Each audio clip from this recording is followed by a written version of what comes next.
Praise the lord. ఈరోజు వాక్యాంశము యాకోబు పత్రిక 5వ అధ్యాయం 16వ వచనం.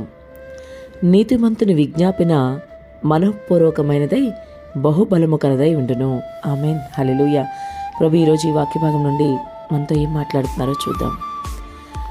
సహోదరి, సహోదరా, ఈరోజు నీవు నీతిమంతుడవేనా?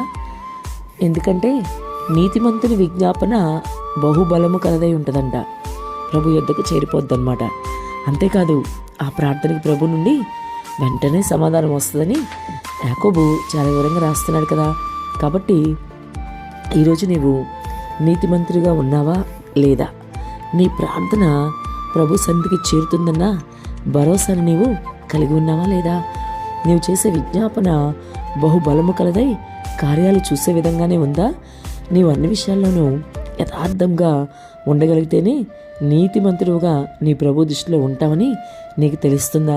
ఇవన్నీ కూడా ఒకసారి ఆలోచించి ఈరోజు యాకోబు అయితే చాలా వివరంగా చెప్తున్నాడు. నీతిమంతుని విజ్ఞాపన బహుబలము కలదై ఉంటుందని యాకోబు పత్రిక 5వ అధ్యాయం 16వ వచనంలో వివరంగా చెప్తున్నాడు.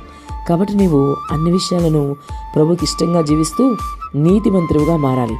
మొదటగా ప్రభు రక్తం చేత నిన్ను కడిగాడు కాబట్టి నువ్వు నీతిమంతుడుగా మారావు. కానీ ఆ నీతిని నీ జీవితకాలం కాపాడుకోవాలి.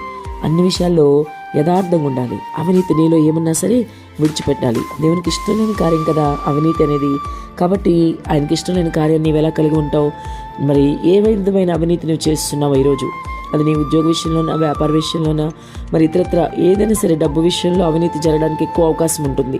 కాబట్టి నీకున్న డబ్బు వ్యామోహాన్ని, దాని మీద ఉన్న మరి ప్రేమ, ఇంకా డబ్బు మీద ఇంకా మరి అంటే ధనాన్ని సంపాదించవచ్చు జీవనోపాధికి, కానీ ధనార్జన కావాలి, కానీ ధనాపేక్ష ఉండకూడదు. మరి నీలో ఏమైనా ధనాపేక్ష ఉందేమో, ధనం మీద ఇంకా వ్యామోహంతో ఉన్నావేమో, ఇంకా డబ్బు పిచ్చితో ఇంకా ముందుకెళ్తున్నావేమో, ఇవన్నీ విడిచిపెట్టు.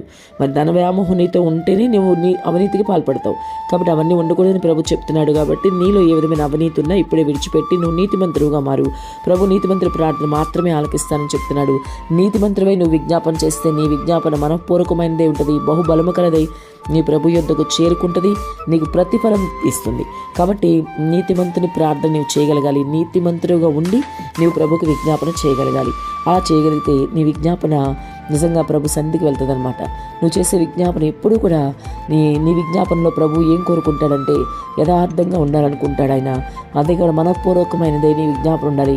పరలోకం చేరే విధంగా నీ విజ్ఞాపన ఉండాలని ప్రభు కోరుకుంటున్నాడు. అన్నిటికీ మించి ప్రతిఫలం ఇచ్చే విధంగా నీ విజ్ఞాపన ఉండాలి. కాబట్టి మిత్రమా, ఒకసారి ఆలోచించి ఈరోజు నీ విజ్ఞాపన ఎట్లా ఉందనేది, నీ ప్రార్థన ప్రభు సన్నిధికి చేరే విధంగానే ఉందా లేదా ఆలోచించు. ఒకవేళ చేరని విధంగా ఉంటే ఇప్పుడే నీలో మార్పు తెచ్చుకో. ప్రభులాగా అన్ని విషయాల్లో ఉండు. మరి యథార్థంగా ఉంటూ నీతిమంతుడిగా నీవు ఉంటే కనుక నీ విజ్ఞాపన ప్రభు దగ్గరికి చేరుకుంటుంది, ప్రతిఫలం నీవు పొందుకుంటావు. ఆమేన్.